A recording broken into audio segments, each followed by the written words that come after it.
नमस्कार, बुलेटिन मध्ये आपल्या सर्वांचं स्वागत। कृषी मंत्री दत्तात्रय भरणे सध्या बोलतात, थेट जाऊयात।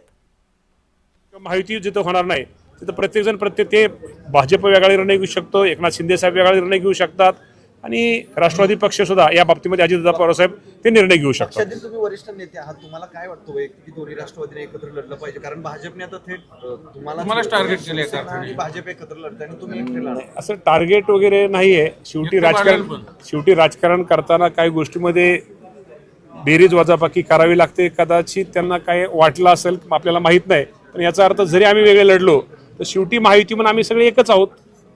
तुम्हाला वेगळं का ठेवलं?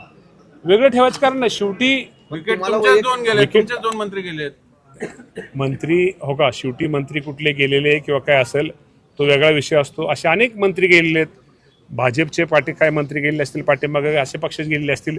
एकदा कुठल्याही मंत्र्यावरती आरोप झाल्यानंतर शेवटी जोपर्यंत आरोप सिद्ध म्हणजे आरोप ज्यावर हे होत नाही तोपर्यंत घरात पैसे सापडले त्याला काय नाही केलं। सगळं शिंदेच्या आणखीन तो गृहराज्यमंत्री कोणते त्यांचे सगळं सापडलं, त्यांना काय या बाबतीमध्ये मुख्यमंत्री खूप आपल्या सगळ्यांना माहिती आहे की एक कार्यक्षम या राज्याचे मुख्यमंत्री देवेंद्र फडणवीस साहेबांची काम करण्याची पद्धत खूप वेगळी आहे। ते कधी असं कोणालाही करणार नाहीत। तो कोण शेवटी त्यांना नैतिकता म्हणून प्रत्येक पक्षाच्या अध्यक्षाची ती जबाबदारी असते आणि शेवटी अध्यक्षांना आमच्या अजितदादा पवार साहेबांना वाटलं जोपर्यंत एखादा आरोप केला जातो, जोपर्यंत आरोप आपलं निर्दोष होत नाही तोपर्यंत राजीनामा दिला त्यात काय